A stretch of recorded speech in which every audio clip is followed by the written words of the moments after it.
Buen día, mis queridos hermanos. Damos gracias a nuestro Señor, Salvador Jesucristo, a Dios Padre por la obra de su Hijo y al Espíritu Santo por hacernos conocer, darnos la fortaleza y la iluminación, que nos asiste siempre para que podamos comprender cuál es su voluntad, cuál es su propósito.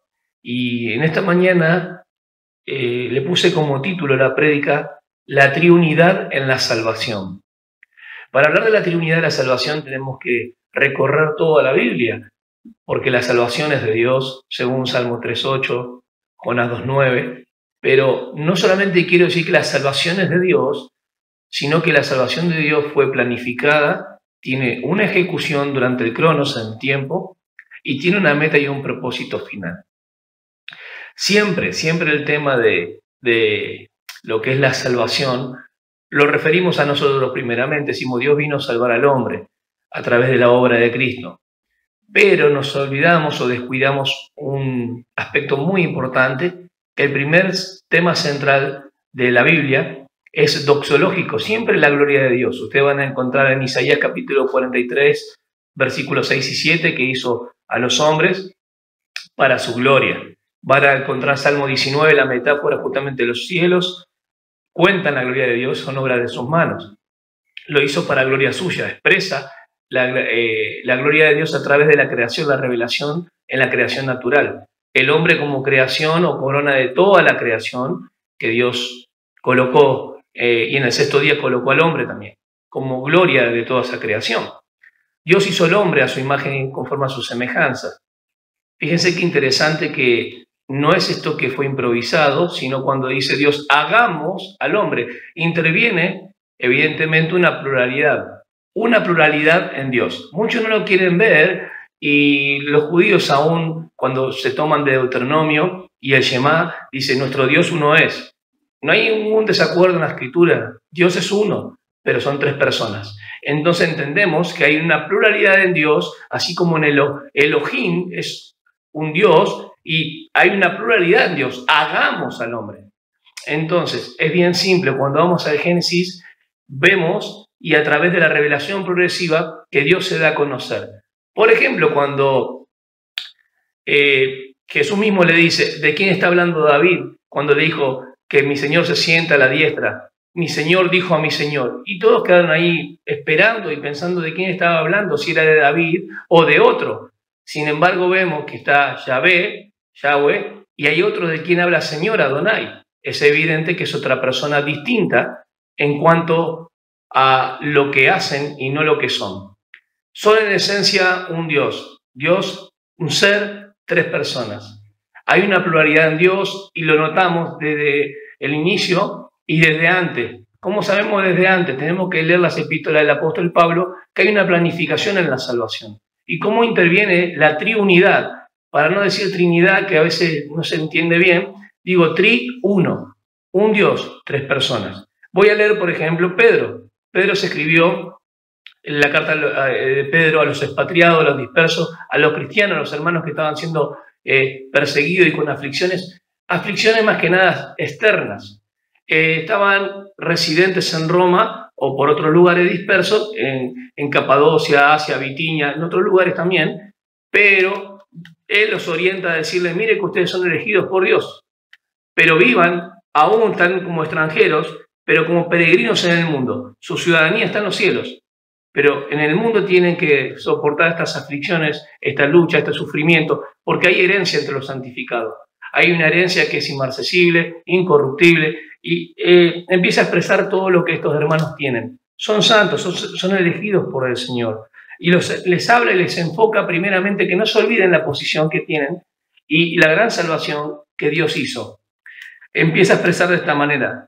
Capítulo 1 de la primera epístola del apóstol Pedro, Reina Valera contemporánea. Yo, Pedro, ahí primera persona, apóstol de Jesucristo, saludo a los que se hallan expatriados, están fuera, y dispersos en el Ponto, Galacia, Capadocia, Asia y Bitinia, y que fueron elegidos según el propósito. En la otra dice previo conocimiento, El propósito de Dios Padre y mediante la santificación del Espíritu para obedecer a Jesucristo y ser limpiados con su sangre, que la gracia y la paz les sean multiplicadas. Biblia de Jerusalén, Pedro, apóstol de Jesucristo, a los elegidos que viven como extranjeros en la dispersión. Esa da una connotación más fuerte, me gusta. En el Ponto, Galacia, Capadocia, Asia y Bitinia, según el previo conocimiento de Dios Padre, con la acción santificadora del Espíritu, para obedecer a Jesucristo y ser rociados con su sangre, a ustedes gracia y paz abundante. Notamos en estas tres versiones, y leí también del griego, lo que está diciendo. Son elegidos. Cuando nosotros hablamos de decreto divino, que Dios decreta crear al hombre, permite la caída, provee el medio de salvación, la elección y aplica la salvación en el individuo, eso tenemos que entender que está en la planificación, en la idea de Dios desde antes de la fundación del mundo. Sé que es un tema difícil, pero necesitamos entender y poder recordar decretos divinos, que está en la voluntad de Dios, hay un propósito de Dios, nada le agarra y nadie le sorprende o algo de imprevisto. De hecho, nuestro Dios es muy ordenado, extremadamente ordenado y tiene un plan, todo lo lleva a un propósito. No existe en la caída un plan B, jamás existió un plan B. A Dios, cuando Él empieza a colocar y poner en marcha el plan, es de algo que ya había ideado desde antes de la fundación del mundo. Cuando nosotros notamos el versículo 1 y el versículo 2, intervienen las tres personas de la Trinidad. Por eso la triunidad del Dios Santo, el Padre, vemos el Espíritu Santo y vemos a Jesucristo. El Padre elige, el Espíritu Santo santifica y el Hijo el que purifica, limpia o redime. Entonces vemos que son tres personas y no se diferencian esencialmente lo que son, porque son Dios, sino lo que hacen. Hay un propósito vinculante en la relación filial. El Padre envía al Hijo y el Hijo, cuando hace la obra, va al Padre y envía al Espíritu Santo. Todo lo que ustedes ya conocen y tal vez saben. Pero la salvación, cuando hablamos de la triunidad en la salvación, tenemos que verlo de tres aspectos. ¿Quién, cómo y para qué? ¿Para qué o qué, digamos? ¿Sí? O por qué también podría ser, que es el propósito y la meta. Vamos a considerar algunos versículos importantes de cómo la triunidad, las tres personas intervienen en la salvación. Dios, Padre, como agente en la salvación, vamos a ir a Gálatas capítulo 4, versículo 4. Pero cuando vino el cumplimiento del tiempo, Dios envió a su Hijo, nacido de mujer y nacido bajo la ley. Dios, Padre, envía a su Hijo. En la relación filial hay un acuerdo y un propósito de que Dios Padre envía a su Hijo Jesús.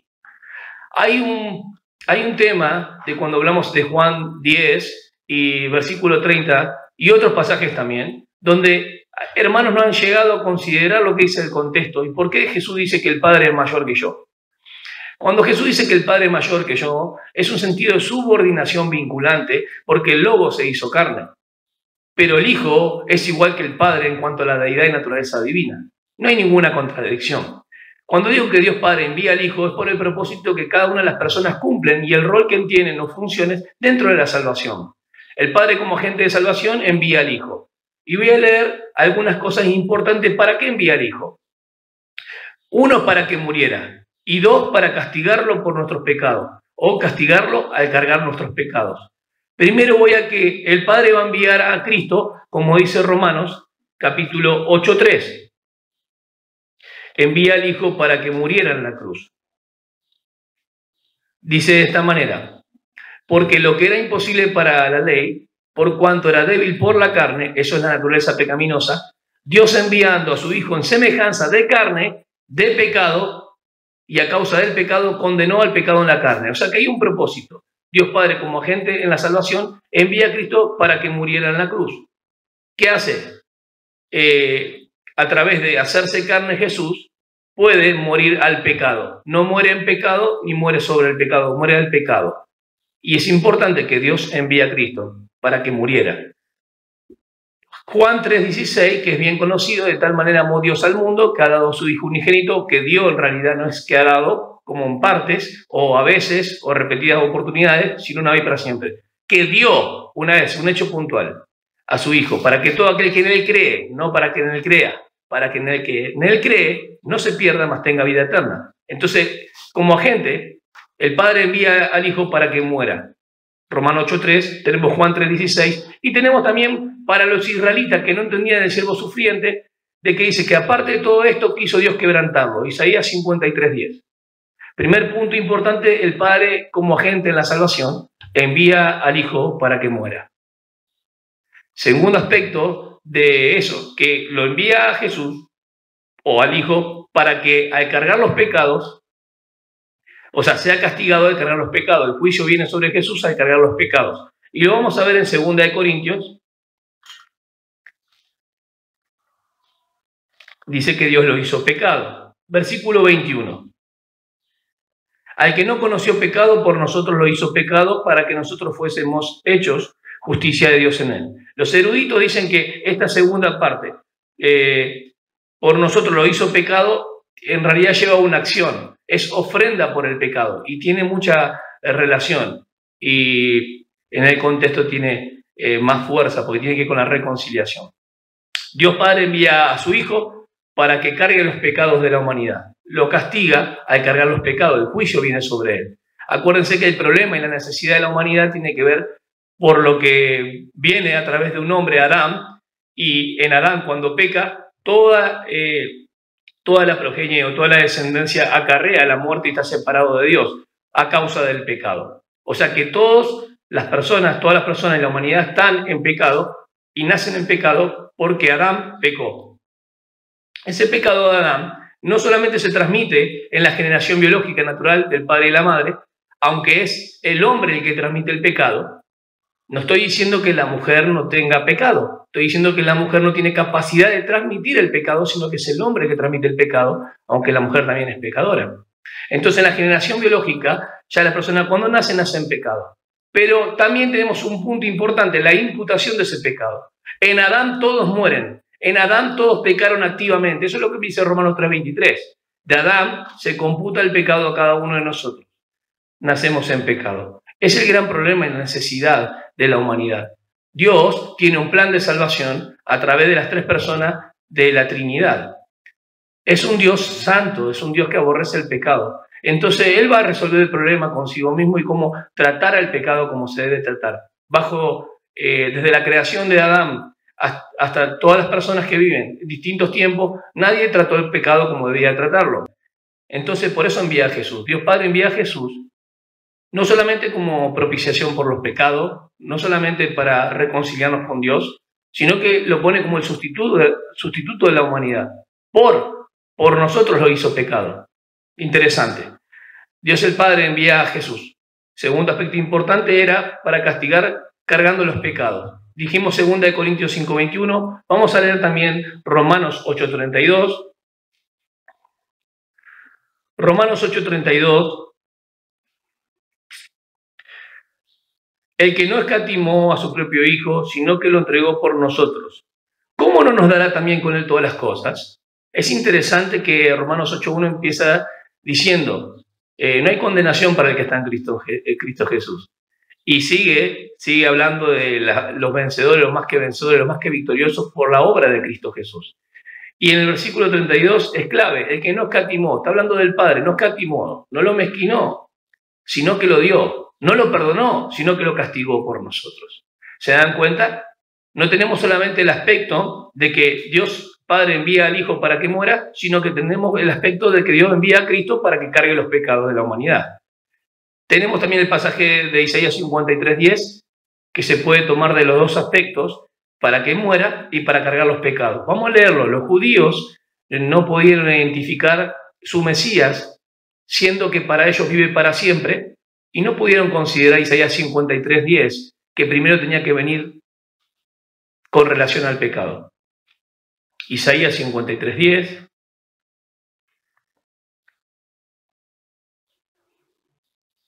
Dice de esta manera, habla del siervo de Yahvé, el siervo sufriente, molido por nuestros pecados, transgresiones, está hablando de los judíos específicamente. Y el versículo 10 dice, con todo esto, Yahvé, Dios Padre, está hablando de Dios, quiso quebrantarlo, sujetándole a padecimiento, cuando haya haya puesto su vida en expiación por el pecado y verá linaje, vivirá por largos días y la voluntad de Yahvé será en su mano prosperada. Si se dan cuenta, en la segunda parte del versículo 10, está hablando de esa exaltación que tendrá después que ponga su vida y verá linaje, verá descendencia. Y eso será el anticipo, mejor dicho, las bases ya están dadas en la cruz del Calvario y está garantizada que cuando Él venga, tiene el trono, tiene el reino y Él reinará. Nadie pudo de los judíos en ese momento, sino que lo rechazaron mirando su apariencia. Y Jesús les decía, si no me creen a mí, crean las obras de mi Padre. Él comunicó a las personas una relación distinta a los demás porque llamó a Dios Padre. Y nadie había llamado a Dios Padre como Él lo hizo conocer. Cuando dicen que a Dios nadie le puede ver, versículo 1:18, sino que el unigénito Dios lo dio a conocer, lo reveló, hizo la exégesis del Padre, sacó a la superficie hacia afuera, Él lo da a conocer. Él, de forma visible, da a conocer al que es invisible, al que nadie puede ver. Él explica a Dios. Entonces entendemos que el agente en la salvación interviene el Padre. Envía al Hijo para que muera y envía al Hijo para cargar los pecados de la humanidad. Cuando hablamos de estos tres aspectos y quién como agente, el Padre, el Hijo y el Espíritu Santo, también tenemos que entender que el Padre provisiona y desde antes le destina a Jesús como el Cordero. Por ejemplo, dentro del plan no lo deja solo. Hay una planificación desde antes, que lo tenemos en Pedro, muy conocido, el Cordero que fue destinado durante la fundación del mundo, sabiendo que fuiste rescatado de vuestra vana manera de vivir, la cual recibisteis de vuestros padres, no con cosas corruptibles como oro o plata, sino con la sangre preciosa de Cristo. O sea que Dios Padre envió a Cristo como de un cordero sin mancha y sin contaminación. Interesante que dice ya destinado desde antes de la fundación del mundo, pero manifestado en los tiempos postreros, los postreros tiempos, por amor de vosotros. Habla que Dios el Padre envía a Cristo Jesús, pero esto ya estaba destinado desde antes de la fundación del mundo. Tiene que ver con decretos divinos. Tiene que ver con que en el seno filial Dios Padre envía a Cristo. Y Cristo toma ese lugar que el Padre, por el cual lo envió, a que muriera en la cruz y cargara los pecados de la humanidad, como un cordero sin mancha, sin contaminación. Todos los corderos, los tipos del viejo pacto, eran provisionales hasta que llegaba la manifestación del tiempo. Es interesante que dice que Dios lo destinó desde antes, pero ahora ha sido manifestado. ¿Cuándo? En la cruz. Entonces entendemos que hay un aspecto importante que tiene que ver con un plan original que está desde antes de la fundación del mundo. También en Juan 3:34 entendemos que el Padre dentro de estos aspectos lo provee. Juan 3:34 y 35 también. Dice, porque el que Dios envió, las palabras de Dios habla, pues Dios no da el Espíritu por medida. El Padre ama al Hijo y todas las cosas ha entregado en su mano. No solamente hay un plan original de que el Padre envía al Hijo destinado delante de la fundación del mundo, sino que también hay una condición necesaria del ministerio del Señor. Le provee todo lo necesario, diciendo que el Padre le ha dado todo. Lo leemos de vuelta. El Padre ama al Hijo y todas las cosas ha entregado en su mano. Y tercer punto, el Padre no solamente lo destina delante de la fundación del mundo, no solamente le provee para el ministerio, sino que garantiza el éxito. Vamos a leer Salmo 2. Cuando hay una profecía mesiánica y escatológica sobre el rey. No vamos a leer todos los versículos. Dice el Salmo 2, ¿por qué se amotinan las gentes y los pueblos piensan cosas vanas? Se levantarán los reyes de la tierra y príncipes consultarán unidos, como Yahvé contra su ungido, diciendo, rompamos sus ligaduras. Todo esto se va a expresar de una u otra manera y todavía va a haber reyes, pero en la segunda venida del Señor ya no va a haber más rey, Él va a ser el rey. Eso es interesante. Mientras los reyes estén en la tierra, el Señor no va a venir. El Señor va a venir cuando el último que queda, que es el anticristo, y sea destruido, porque Él es el rey. Y dice, yo publicaré el decreto. Yahvé me ha dicho, mi hijo eres tú, yo te engendré hoy. Cuando hablamos yo te engendré hoy, en Hechos del apóstol Pablo habla que el engendrar tiene que ver con la resurrección. La resurrección no solamente tiene que ver con la fuerza de la evidencia, sino que la garantía del éxito asegurado. Él está sentado a la diestra de Dios Padre y Dios pone a todos los enemigos por estrado de sus pies y a Cristo se le dará el reino y reinará por 1000 años. Entonces vemos que el Padre garantiza el éxito y en Isaías 53 también lo dice, y verá linaje y se gozará. ¿Quién contará su generación? Jesús fue sacado de la tierra con 33 años. Sin embargo, a los que cristianos dice que él, puesto el gozo por delante de él, sufrió lo oprobio en la cruz. Pero verá el fruto de su aflicción y quedará satisfecho. Y ahí está vos, si crees en Cristo, y yo también. Entonces vemos que Dios en el plan original lo destina, provee para el ministerio y garantiza el éxito del Hijo. Ahora vamos a ver al Hijo como agente. El Hijo como agente es interesante porque vino a hacer la voluntad del que lo envió, que es el Padre. Vamos a leer Juan, capítulo 4, versículo 34. Juan 4:34 dice de esta manera, cuando habla con la mujer samaritana. Jesús le dijo, mi comida es que haga la voluntad del que me envió y que acabe su obra. Ustedes ahí pueden tener Juan 5:36, Juan 17:4, cuando dice, Padre, te he glorificado la tierra, Juan 5:18, Juan 5:30, no hablo por mí mismo, sino que hago la voluntad del que me envió. Entonces es importante que el Hijo como agente viene a hacer a la voluntad del Padre. Entonces yo mencioné varios versículos. Salmo 40, versículo 6-8, cuando hay parece un diálogo, dice, me preparaste cuerpo, vengo a hacer tu voluntad. Juan 1:14 tiene que ver con que Dios se tabernaculizó o el Logo se hizo carne, más fácil. Él se hizo carne, o fue hecho carne, pero en realidad Él se hizo carne. Él tomó el lugar, Él entró a la experiencia humana, Él se aproximó al hombre, se aproxima al hombre para salvarlo, obviamente. Entonces tenemos dentro del Hijo como agente, viene a ser la voluntad del Padre. Y el primer aspecto que vemos, tanto en Juan 1:14, ¿sí?, como Salmo 40, versículos 6-8, tiene que ver con la encarnación. La encarnación es la parte crucial. Según Archibald Robinson, que me gustó mucho, una vez decía que estas tres cosas no debemos olvidar nunca. La encarnación, la crucifixión y la resurrección. La encarnación es crucial para poder entender lo que pasó en Romanos 8:3, que Dios lo envió a Cristo, ¿sí?, en semejanza de carne para condenar al pecado en su carne y así nosotros tener libertad. Entonces, el Hijo como agente vino a hacer la voluntad del Padre. También tenemos el ministerio de Jesús, no solamente en la tierra, cuando le dice a Pedro en Lucas 22:32, 31-32, dice, yo he orado por ti, Satanás me pidió para zarandearte, pero vuelto una vez, obviamente vuelto después de la resurrección de Jesús, Él lo iba a confortar al Señor y Él iba a volver a los hermanos y lo iba a alentar y fortalecer. Vemos que Jesús intercede por Pedro aún en la tierra. Pero vemos Hebreos capítulo 2, versículos 13 y 14, para considerar algunos versículos importantes. Dice que Él no se avergüenza de llamarnos hermanos, pero es interesante que dice el versículo 12, anunciaré a mis hermanos tu nombre, en medio de la congregación te alabaré, y otra vez yo confiaré en Él. Y de nuevo, he aquí yo y los hijos que Dios me dio. El Redentor está vinculado con los redimidos. Así que, por cuanto los hijos participaron de carne y sangre, Él también participó de lo mismo para destruir por medio de la muerte al que tenía el imperio de la muerte. Esto es al diablo. El Hijo, como agente en la salvación, viene a hacer la voluntad del Padre.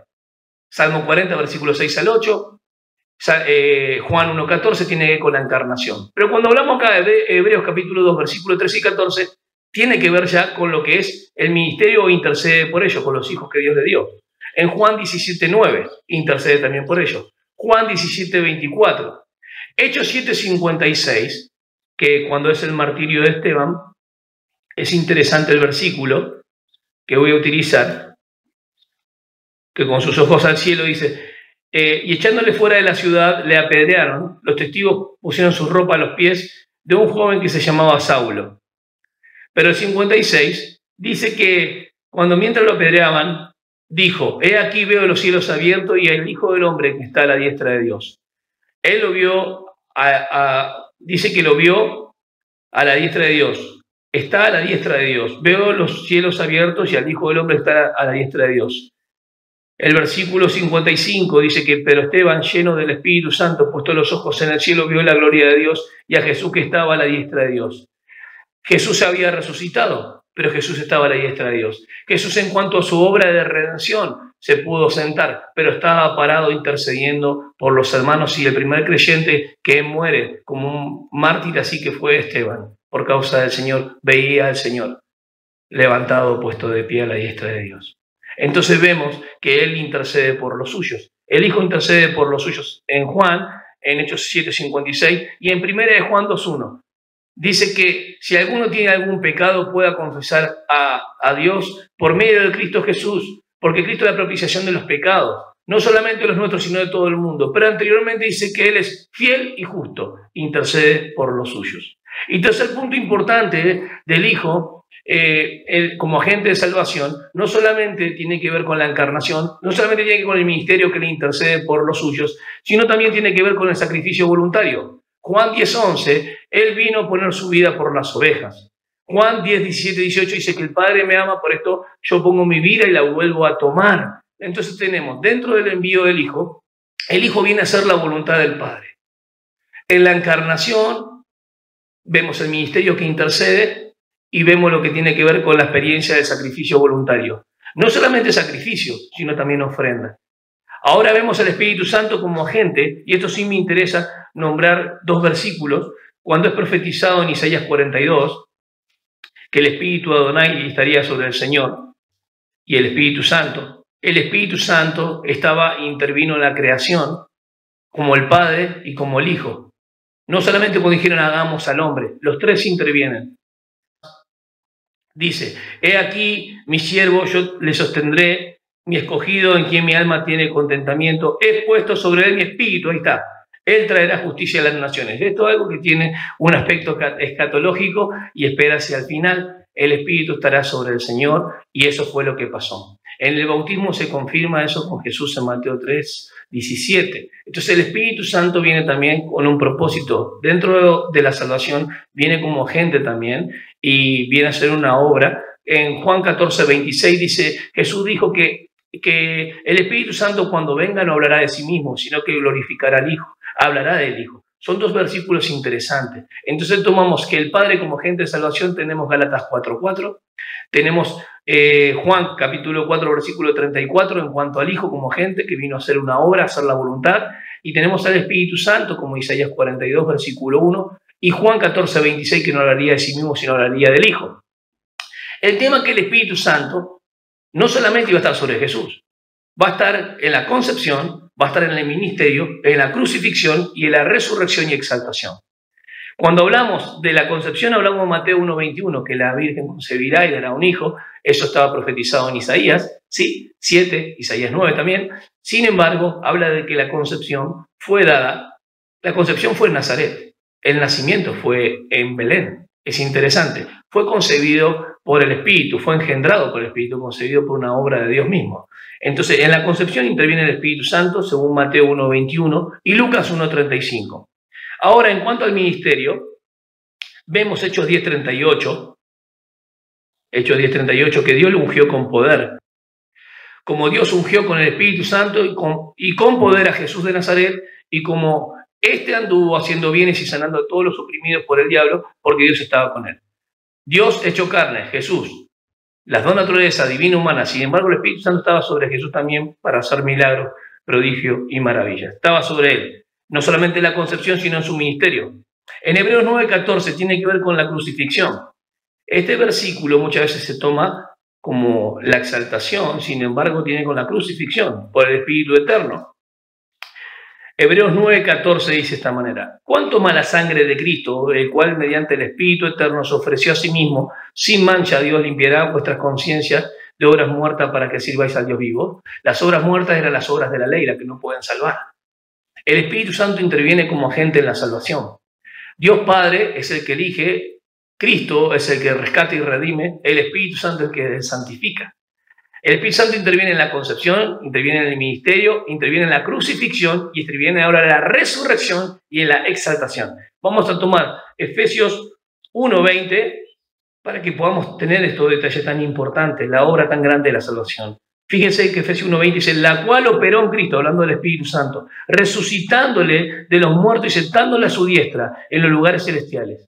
Y también va a decir que así como Cristo resucitó por medio del Espíritu Santo, así también resucitaremos nosotros por la obra del Espíritu Santo. El mismo que resucitó a Jesús nos resucitará a nosotros. Entonces vemos que hay un ministerio también y hay una crucifixión que el Espíritu Santo interviene y también está la resurrección y exaltación. Exaltación tenemos a 1 de Pedro 3:18. 1 de Pedro 3:18. 3:18 dice de esta manera. Porque también Cristo padeció una sola vez por los pecados, el justo por los injustos, para llevarnos a Dios en el cuerpo. Sufrió la muerte, pero en el Espíritu fue vivificado. En el Espíritu también fue y predicó a los espíritus encarcelados que esperaban. No fue a hacer una campaña evangelística, sino que fue a mostrarse de que Él era el que había profetizado y que estaba la ley y los profetas. Tenemos ahí en Lucas 16 lo que pasó con el rico y Lázaro. El Espíritu Santo interviene como agente en la salvación. Ahora yo quiero decirte que, ¿qué pasa con todo esto? ¿Quiénes intervienen en la salvación? El Padre, el Hijo y el Espíritu Santo. ¿Cómo? Como medio de instrumento. Juan 11:51 dice que es mejor que un hombre muera y no que toda la nación. ¿Sí? Vemos Mateo 27, versículo 19, cuando la mujer de Pilato dice, no tengas nada que ver con este justo. Hechos 4:28, por el determinado designio y consejo de Dios mataste al autor de la vida, y habla sobre lo que hicieron con Cristo. El cómo, el medio instrumental, la nación rechazó a su Mesías, a su Cristo, y todo esto Dios permitió para llevar su plan de una manera concreta y perfecta. Nada le agarra imprevisto. Dios lo que planificó antes del tiempo, lo llevó a la ejecución en el Cronos, para llevarlo a una meta, a un propósito. ¿Cuál es el propósito, hermano, de esta salvación tan grande en la que interviene la Trinidad en la salvación? Capítulo 8 de Romanos, versículo 30, para terminar. 8:30, dice que a los que predestinó, a estos también llamó, y a los que llamó, a estos también justificó, y a los que justificó, a estos también glorificó. El versículo 29 es muy importante porque habla de la elección. En la salvación está comprendida la elección. Somos elegidos por Dios. Hoy en Pedro empecé con ese. Y en la elección, el Padre está, el Hijo está y el Espíritu Santo está. Por eso vienen, por eso envía y por eso hace y aplica la voluntad de Dios.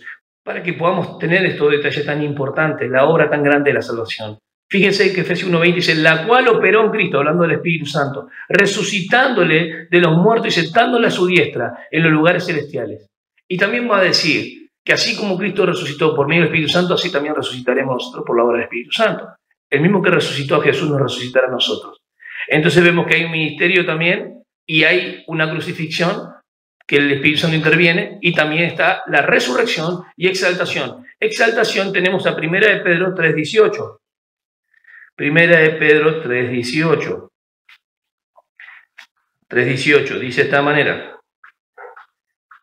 Porque también Cristo padeció una sola vez por los pecados, el justo por los injustos, para llevarnos a Dios en el cuerpo. Sufrió la muerte, pero en el Espíritu fue vivificado. En el Espíritu también fue y predicó a los espíritus encarcelados que esperaban. No fue a hacer una campaña evangelística, sino que fue a mostrarse de que Él era el que había profetizado y que estaba la ley y los profetas. Tenemos ahí en Lucas 16 lo que pasó con el rico y Lázaro. El Espíritu Santo interviene como agente en la salvación. Ahora yo quiero decirte que, ¿qué pasa con todo esto? ¿Quiénes intervienen en la salvación? El Padre, el Hijo y el Espíritu Santo. ¿Cómo? Como medio de instrumento. Juan 11:51 dice que es mejor que un hombre muera y no que toda la nación. ¿Sí? Vemos Mateo 27, versículo 19, cuando la mujer de Pilato dice, no tengas nada que ver con este justo. Hechos 4:28, por el determinado designio y consejo de Dios mataste al autor de la vida, y habla sobre lo que hicieron con Cristo. El cómo, el medio instrumental, la nación rechazó a su Mesías, a su Cristo, y todo esto Dios permitió para llevar su plan de una manera concreta y perfecta. Nada le agarra imprevisto. Dios lo que planificó antes del tiempo, lo llevó a la ejecución en el Cronos, para llevarlo a una meta, a un propósito. ¿Cuál es el propósito, hermano, de esta salvación tan grande en la que interviene la Trinidad en la salvación?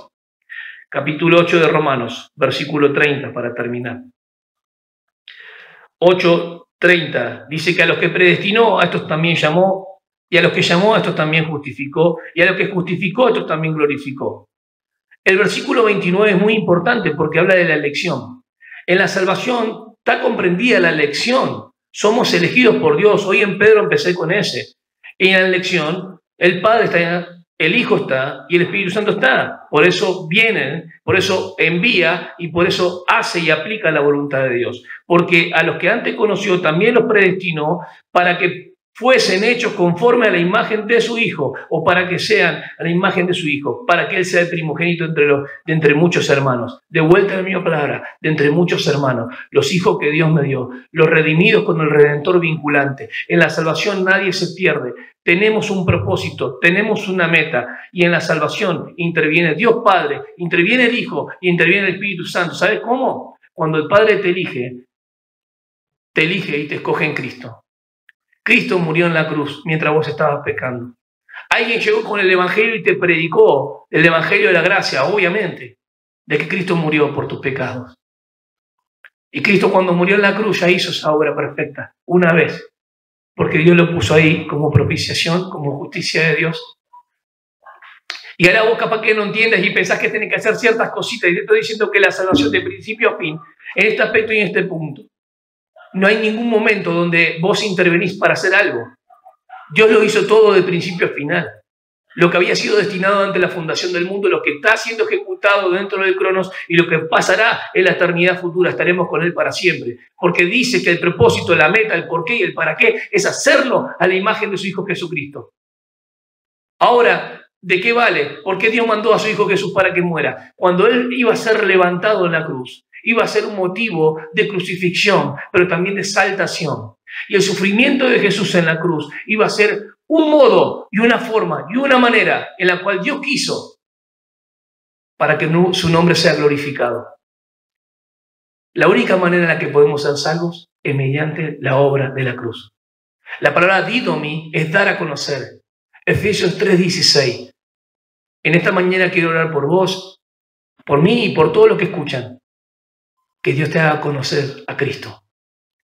¿Sabes cómo Dios puede hacer conocer a Cristo? En los que no han creído a través de la palabra. El Espíritu Santo convence de pecado a tu vida y que antes no creía en que Jesús es el Hijo de Dios y que vino a hacer una obra perfecta. Y los que creen ya, para que nos dé conforme a la riqueza de su gracia, para que ilumine los ojos del entendimiento. El apóstol Pablo en Efesios 1:18 hasta el 23, ora por los hermanos de la iglesia de Éfeso, que era una carta que tenía que circular por varias iglesias, diciéndole que acuérdense la posición que tienen en Cristo. ¿Cómo? Dios Padre los eligió. Cristo los redimió, en quien tenemos la redención. Y el Espíritu Santo los selló. En la obra de la salvación, las tres personas de la Trinidad están involucradas. Y vos y yo no hicimos nada. Nos eligió sin merecerlo. El Espíritu Santo, para los cristianos, puede mostrar la fragancia de Cristo, el carácter de Cristo. En su ministerio lo fue todo y en su obra lo completó todo. Y hoy el Señor está arriba y lo llena todo, en todo. Dios Padre, te alabamos porque tú eres bueno, porque la salvación es del Señor, de principio a fin. Dale entendimiento a mis hermanos, dale entendimiento a mi vida, a mi corazón, a mi espíritu, para poder profundizar en estas verdades tan preciosas. La Trinidad en la salvación, una planificación, una ejecución y una aplicación de nuestras vidas, para la gloria de tu nombre. Amén.